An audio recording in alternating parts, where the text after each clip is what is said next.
Assalamu alaikum my dear brothers and sisters. Welcome you all to my YouTube channel Let's Join Pharmacy. Yes, today I am here in front of you to discuss about 2 marks question. Okay, 2 marks question in pathophysiology. Maybe inshallah your paper will be tomorrow. So I bring here 2 marks very important question for tomorrow's examination. And these questions, maybe these are 28 questions, and these questions are very important. I guaranteed that in your tomorrow's examination from these 28 questions, definitely 5 to 6 questions are repeated. Okay, I am not guaranteed that all the 10 questions will be repeat. No, why? Because they will propose some of the different questions.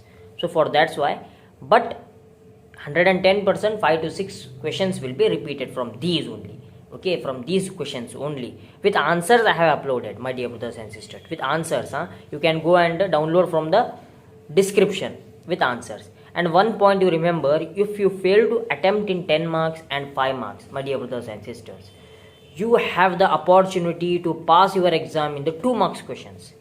Okay, and one point you also remember that the 10 marks question which were divinely repeated, like Parkinson, epilepsy, okay, these all diseases can be asked in 2 marks, right? The symptoms, causes, okay, causes and symptoms. The main they ask causes and symptoms. What is the disease, causes and symptoms? Okay, you have to write that all in 2 marks. Okay, they have asked maybe. Then Alzheimer's disease, schizophrenia, these all CNS disease they may ask in 2 marks. You be thorough with that. No need to thorough, man. You read in 10 marks, 5 marks. No, say, my dear brothers and sisters, you can write in 2 marks, but in short. Yes, let's start the first question. That is the factors affecting wound healing. It is a very important question which is asked 3 times in the question paper. Okay, factors affecting wound healing. Which are the factors which will affect the wound healing process? One is oxygenation. Oxygenation is one. Infection. Okay, further infection means continuous infection. It is also a factor for the wound healing. Okay, if the continuous infection will occurs means at that time our wound won't heals. It is also one factor. Age. You have observed aged patients, because of less presentation of the coagulation factor 8, that is anti-hemophilic factor, that factors reduced their activity. So for that's why in aged person there will be wound healing will be less. Then stress person, obesity, alcoholism, smoking. Very important one is diabetes. Okay, diabetes patient you are observing, that patients are not healing their wounds clearly or frequently fast because of the diabetes, because of the presentation of the excess sugar in their body. Got it? These are the, you have to write these 4. The next question is the complications of the diabetes mellitus. See, complications are simple: blindness, visual disability, kidney failure, you remember that, heart disease, and diabetic neuropathy. Okay, diabetic neuropathy is nothing but just damaging the nerves in the human body. Okay, nervous damage, that's nothing but diabetic neuropathy. Then diabetic foot disease and skin problems, these all are the complications. Then name the causative organism for meningitis and typhoid. See here, this is the very important question. Meningitis, typhoid, syphilis, AIDS and gonorrhea. These 5, one will be fixed in our examination, either in 2, 5 marks. 2 marks, I guaranteed that. Typhoid, meningitis, gonorrhea, syphilis and AIDS. Causative organism, and you have to explain that signs and symptoms also, maybe. Then meningitis here, meningitis, my dear brothers and sisters, it causative organism means Neisseria meningitidis. You remember that. Okay. Then some of the other organism like Streptococcus pneumonia. This is the causative organism which will cause the diseases.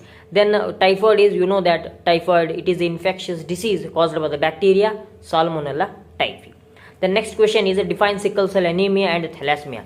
These both are the blood disorders, blood related disorders, inherited disorders. Here sickle cell anemia means the disorder of the RBC in which irregular RBC shape, red blood shape cell will be irregular, sickle shape, and the breakdown of the RBC that leads to sickle cell anemia. Remember that. Okay, your RBC shape. Normally, what is the RBC shape? Biconcave. That biconcave will change to sickle cell anemia. Sickle cell anemia shape. Sickle cell shape. That leads to clotting, heart attack, okay, maybe death in the sickle cell anemia. Very dangerous disorder it is. Then thalassemia, yes, no doubt, it is also inherited disease of the blood.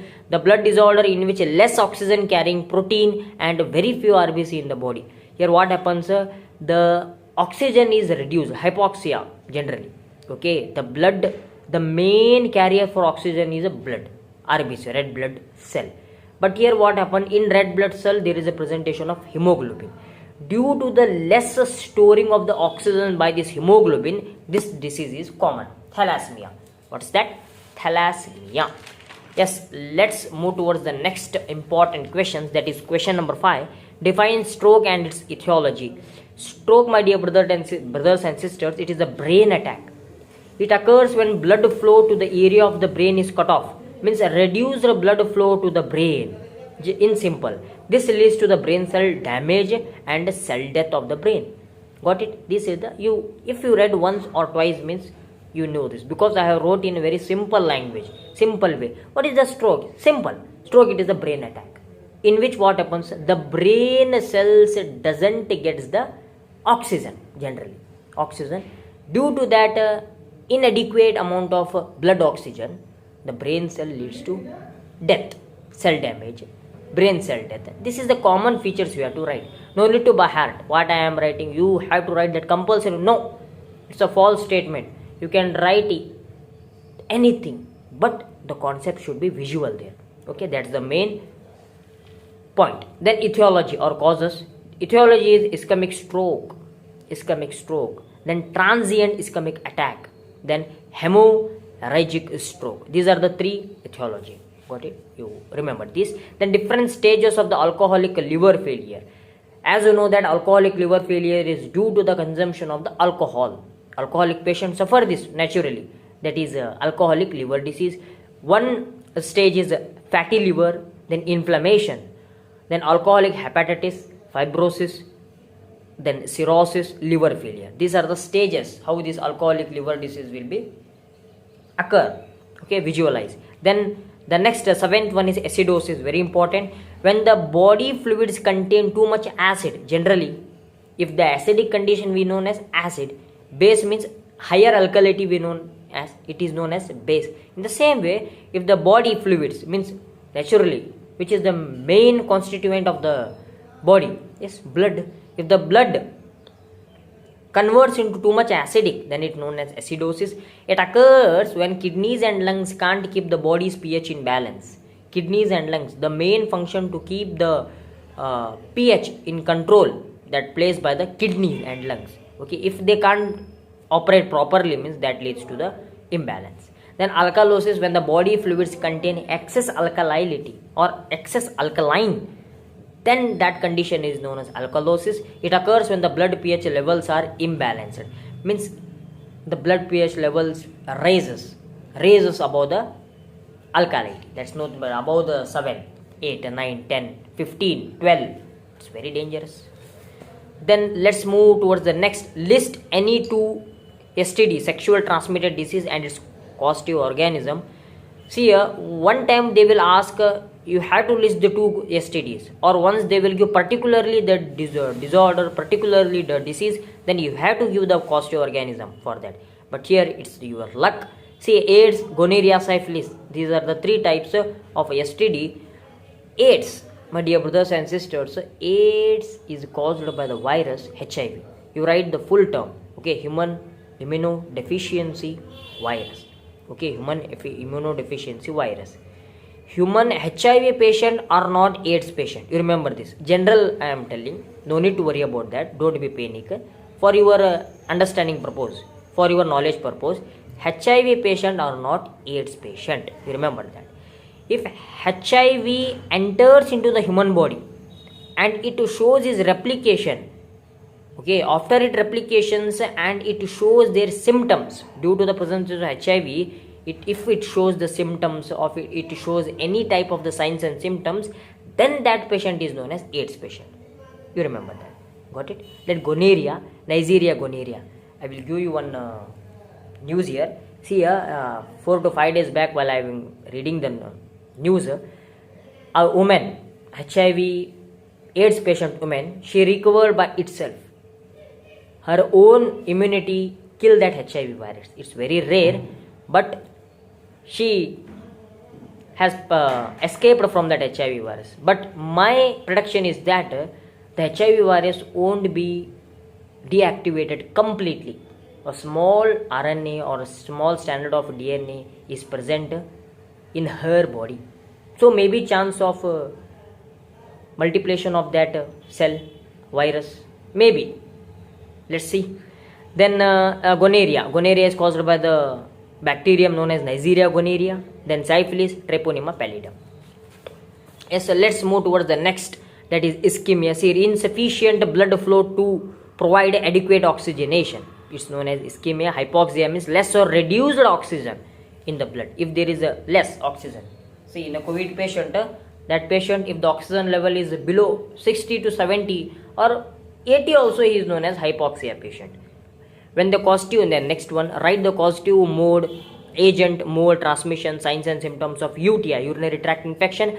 Mainly causative agent is by E. coli bacteria. Then mode of transmission is nothing but, here see, bacteria that live in the vagina, genital, anal areas, may enter the uterus, travel to the bladder and cause an infection. Signs and symptoms are, these are painful urination, frequent urination, okay, then incomplete micturition, burning sensation in the urine, cloudy urine, smelly urine. These all are the some signs and symptoms of UTI, urinary tract infection. Then write a note on biological carcinogenesis. See, a very important question it is. Carcinogen is a substance that promotes the cancer. Carcinogen, it is a chemical substance basically which promotes the cancer, is known as carcinogen. Then carcinogenesis means formation of the cancer, whereby normal cells are transferred into the cancer cell. Okay, in malignant tumor, what happens? The normal cells get converted to the cancerous cells. That condition is known as the carcinogenesis. Development of cancer is known as genesis. Then carcinogens may cause cancer by altering cellular metabolism or damaging DNA directly in cells, okay, which interferes with normal biological process. Okay, they will directly damages the DNA, which will interfere with the normal biological processes. This is the biological carcinogenesis. Yes, let's know the next question. See, what are the pathological changes in asthma? Some of the pathological changes in asthma, as you know that asthma, it is a COPD, hyperplasia of mucus gland, it is the one. The next, it leads to hyperplasia and edema of the mucus, swelling of that mucous membrane. Then eosinophilic infiltration of the mucus. Eosinophilic means these are the WBCs, okay, they get infiltrated, improper filtration in the mucus. Then hypertrophy of bronchus gets they suffered by one of the cellular adaptation, that is hypertrophy. There will be formation of the mucus plugs. Due to that, what happens, the patient will continuous, the frequent coughing will be occurs for him, for asthma patient, or his breaths will be reduced. Why? Because of the deposition of the mucus plugs on the alveoli. That is the main changes occurs in the asthma patient. Then differences between metaplasia and dysplasia. See, a simple one. Metaplasia means conversion of mature differentiated cell into another form of the mature cell type. Conversion here, conversion of the one cell to the another cell. It's nothing but metaplasia. Dysplasia means development of the abnormal types of the cell within the tissue or the organ. It's known as a dysplasia. Abnormal cells are developed. Okay. Then it is a reversible process. Which one? Metaplasia. Dysplasia, it is a irreversible. And in metaplasia doesn't lead to the formation of the cancer. It won't lead to cancer. But here dysplasia, due to the abnormal development, may be chance to occur the cancer. Yes, now let's move towards the next one. The next question is the cretinism. See here, what is this cretinism? Cretinism, it is the severe hypothyroidism in an infant. Infant, it's very important word you have to add here. In infant, cretinism, basically. It is due to the iodine deficiency. Then myxedema, it is the severe hypothyroidism in which dermatologic changes found. The skin changes, occurrence or infection in the skin. Okay, it is also hypothyroidism, but the dermatological changes occurs. That's nothing but the myxedema. Then the next one is a define carcinogenicity with its etiology. See here, tendency to produce cancer. Okay, cancer are carcinogenic substances which shows the carcinogenic effect. Any substance means carcinogenic substance or chemical which shows these effects is known as carcinogenicity. Etiology or causes are smoking, radiation, carcinogens, obesity, lack of exercise. These are the some causes for the carcinogenicity. Okay, these are causes how the cancer can be caused. Smoking is the main cause. Smoking, okay, radiation, eating of the pan, gutka, etc. Then role of a folic acid and vitamin B12 in anemia. Very important question. See here, folic acid and anemia, very important in the human body. Vitamin B12, it helps to produce a red blood cell and helps to carry oxygen throughout the body. Vitamin B12, it helps to carry the oxygen and it produces the RBC, red blood cell. Folic acid, there is quite difference. See here what happens, it helps to produce the same, a new red blood cells. Newly formed red blood cell by means of this folic acid, and excess means it expels the destroyed RBC. Means if the RBC get destroyed, means this folic acid will remove that waste. That's the main point here. The next one is define jaundice. Mention the mechanism that leads to jaundice. See, jaundice, it is a liver disease characterized by yellowing of the skin, eyes, nails, and urine also gets yellowed. Mechanism, the most common mechanism is cause jaundice are overproduction of the bile by the liver, bilirubin and bilirubin. Overproduction can lead to the jaundice. Metabolic disease, it is a liver disease. Then list out the complications of the wound healing: edema, peri-wound dermatitis, then tissue necrosis, osteomyelitis means bone infection, gangrene. These all are the complications occurs after wound healing. Then let's move towards the next, apoptosis and necrosis. Here apoptosis, it is a predefined cell suicide. Okay, the cell gets itself, whereas the cell actively destroys itself. It's known as apoptosis. While necrosis, it is accidental cell death occurring due to the uncontrolled external factors in the external environment of the cell. Okay, it is the accidental cell death, not the cell itself destroys, but accidental cell death. Which one? Necrosis. And one more point to remember, it's a new point. Basically apoptosis, it's a reversible in some condition, and necrosis, it is a irreversible condition. Okay, necrosis is irreversible 110%, no doubt, but here apoptosis, it is reversible. What happens now, you remember this point, it will very helpful. In apoptosis, what happens, if we remove the stimulus, means that will come to the it's a reverse condition, reversible cell injury. If you remove that stimulus, means if the stimulus is can't removed, or the pressure, stress is can't removed, means that leads to the necrosis. Necrosis turns to irreversible cell death. This is the base. Yes, the next one is hypogonadism. Hypogonadism, it is the gonad disease, a failure of the gonads, testes in men and ovaries in women to function properly. Okay, improper function, that leads to hypergonadism. See here, production of the man's testosterone and women's estrogen are inhibited. Okay, less production, or the man's testosterone production get reduced, women's estrogen's production get reduced. That leads to hypogonadism. Okay, then the next one is gynecomastia. See here, gynecomastia means male breast tissue. It also known as the male boobs. Here what happens, male breast tissue swells due to reduced male hormones. Due to the reduce of the male hormones like testosterone and increase in the female hormones like estrogen, what happens, there will be swelling of the breast in the male. That leads to the gynecomastia. Define hemophilia. It is also a blood disorder, a disorder in which blood doesn't clot normally.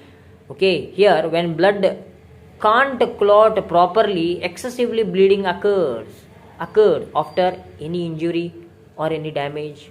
Okay, internal injury, external injury. Why? Because of the hemophilia. It is caused due to the lack of the coagulation factor 8, anti-hemophilic factor. Due to this factor only, Okay, lack of this factor 8, there will be hemophilia. Then chronic bronchitis. Here it is the long term inflammation of the bronchi. It is common among the smokers. Emphysema, it is a lung disease which further damages lung tissue. Okay, especially the destruction of the alveoli, especially a sac-like structure in the lungs. Smoking, it is the major cause for this emphysema. You write this cause also. Then the question 25th, iron deficiency anemia, condition of too little iron in the body. Okay, iron deficiency is the common cause for the reduction of the RBC in the blood. Okay, if the RBC is reduced, it means that's because of the iron deficiency, which gives some of the signs and symptoms like the pale skin, vertigo, vomiting in sometimes. Okay, chill, means fever. These all are some signs and symptoms. And megaloblastic anemia, condition in which the bone marrow produces unusually large, structurally abnormal immature RBC. Here what happens? Mega means what? A huge. Abnormal development or structurally abnormal development of the immature RBC is known as the megaloblastic anemia. Megaloblastic anemia, which leads to the heart attack. Then signs and symptoms of the hyperthyroidism. Here hyperthyroidism, it is the production of too much thyroxine hormone. Sir, why you wrote the definition of the hyperthyroidism? No, my dear brothers and sisters, you have to mention the definition.